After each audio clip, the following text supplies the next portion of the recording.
Thank you. Towards a high bandwidth, low carbon future. Telecommunication-based opportunities to reduce greenhouse gas emissions. Climate Risk is a small consultancy based in Australia, specialises in giving advice to corporations about risk and opportunities, making sure that assets don't become liabilities, if you like. We were commissioned by Telstra to do a bit of work in Australia that was outward-looking rather than inward-looking. Specifically, how do we address national emissions, not just put the company's own house in order? There's a lovely report. It's going to be available on the website. I hope some people will read it. I'm going to cover the key points of what we say in that report today. We, in this study, did a range of things. First, we looked at what national emissions were. Then we looked at what the opportunities for abatement of emissions were, and then what might be able to be done in the area of ICT, or what the impact of ICTs would be. So we saw fairly early on that the opportunities for abatement of emissions were in stationary energy and transport. 2/3 of total emissions in Australia, fairly similar in most countries, in most developed countries. We looked at the possible effect of carbon opportunities on national emissions. Now, this is the story, really. You can leave here if you want to. This is the slide that counts, which is that the red line shows what we could do with the rollout of broadband and ICTs in the Australian context. The dotted line is the best estimate of anticipated government measures to reduce emissions, the effect of those efforts. With the kind of things we're talking about in this report, we believe a 5% further reduction in emissions can be achieved, essentially through a high bandwidth, low carbon future, through the use of ICTs. That's the gist of the report. Now, how did we get there? As you can imagine, for a politician, the idea of 5% reductions through something that a telco can do was a very exciting prospect in Australia. When we started talking in more detail, we came up with 7 major opportunities. These are areas of activity where there are significant emissions abatements potential.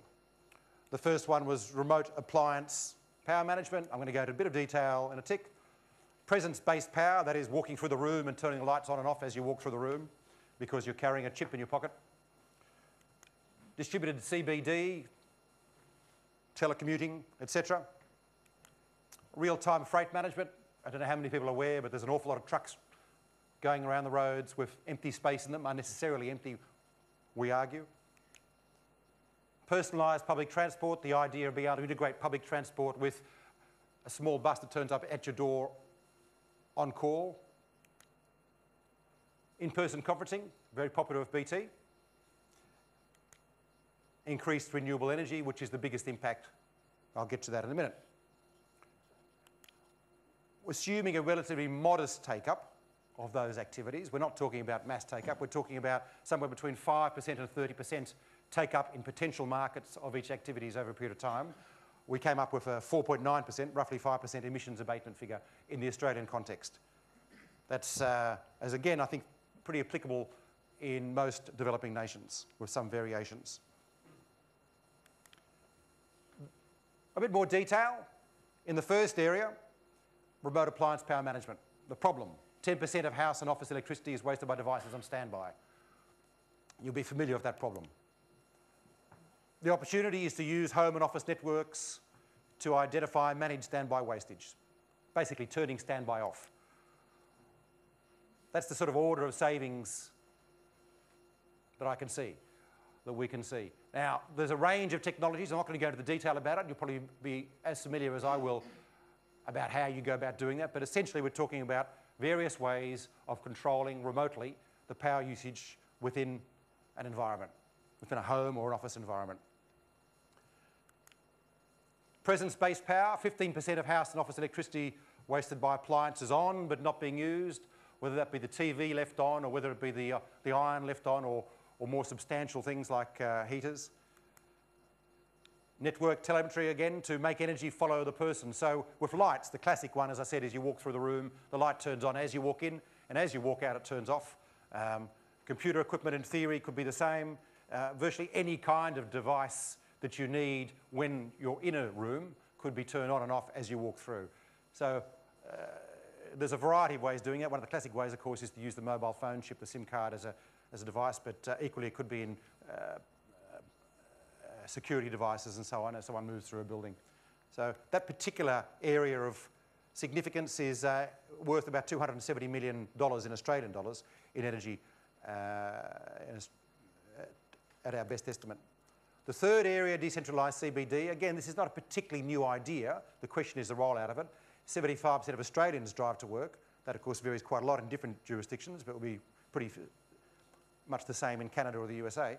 8% of national emissions and growing. So our opportunities are to support teleworking, to create suburban business centres. We already see that happening in a very slow kind of way, but we think of rapid rollout of broadband we can enhance that, and of course decentralisation of major business.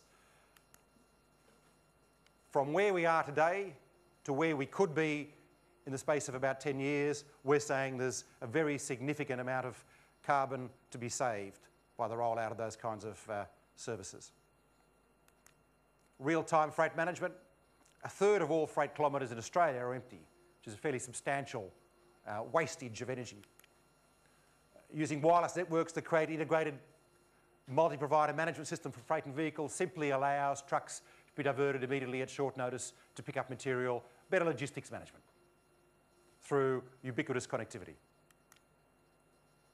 Again, a fairly substantial contribution to the whole equation. Personalised public transport. As I said, 75% of Australians drive to work. Well, in areas where people are using their cars a lot, the opportunity to make the gap between home and the public transport node much more efficient is a fairly significant one.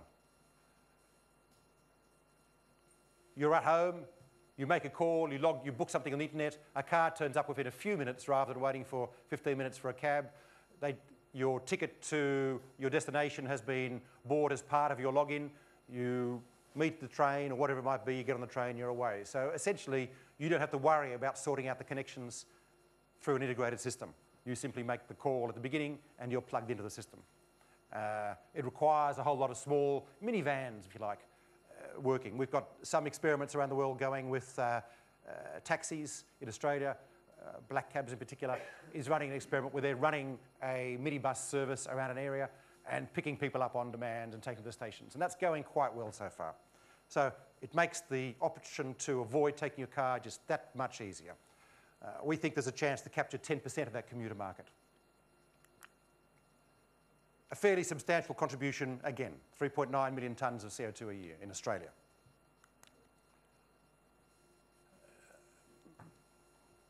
The idea behind all of these is to figure out marketing angles that will allow people to have better work-life balance rather than necessarily save money. So the classic one is Mr. McGowan has just sent an SMS to Telco Transport.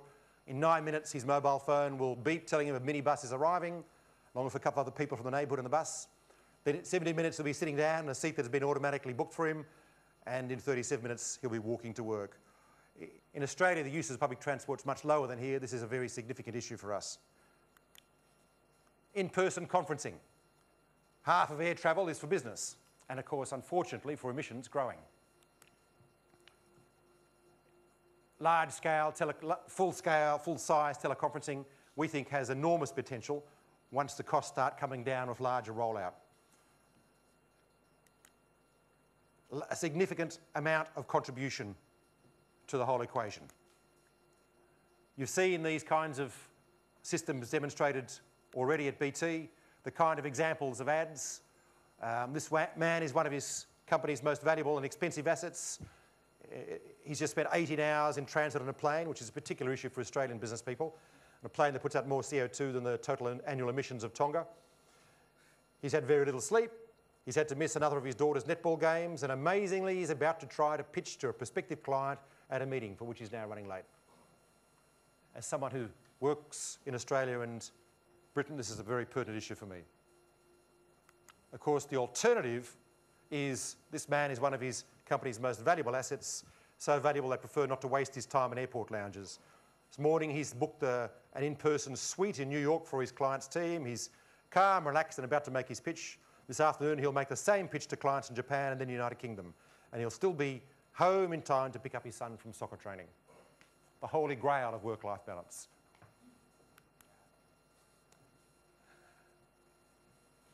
Or in commuting terms, commute in 15 minutes rather than 2 hours or 3 hours by the time you get out to the airport.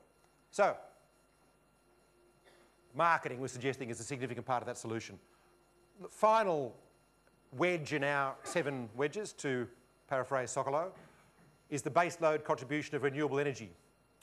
It's constrained at the moment by fluctuations. You'll be aware of this argument about wind not being reliable and so on. Well, we think there's a significant opportunity to use networks to link energy appliances in homes and office to balance renewable energy production in real time. So, again, remote turning off of devices. I'm not going to worry if my fridge is turned off for 15 minutes at a time in my house, especially while I'm at work. If I give license to an energy company to do that, if I do that as an energy company on any kind of large scale, I can actually even out the fluctuations of wind energy. And that converts it into a more substantial baseload resource rather than a peak resource. And you'll be aware that most of the usage of renewables and hydro at the moment is more in a peak area, especially hydro and gas, where that's put on top of the coal-fired baseload energy generation in the system. Well, this allows wind to be used as baseload in a way that's not being used now.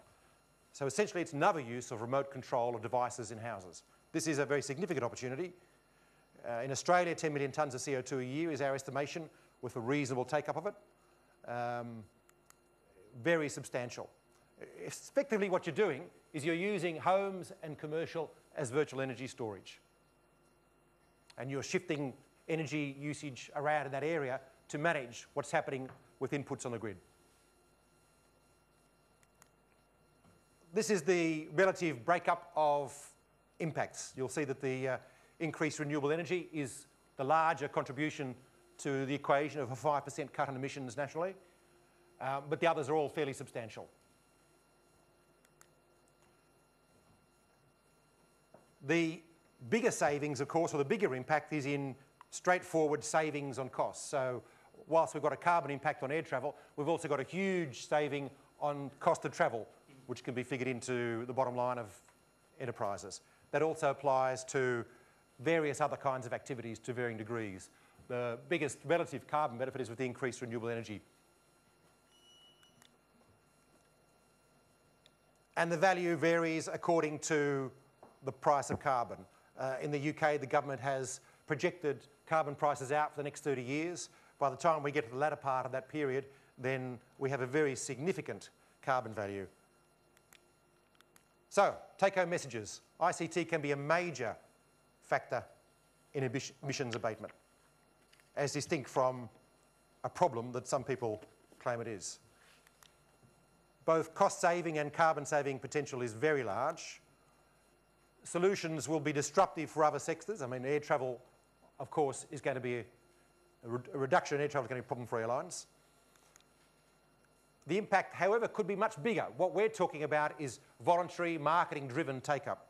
If that was allied with regulatory support, we think it could deliver 2 to 4 times the reductions that are discussed here. Thank you.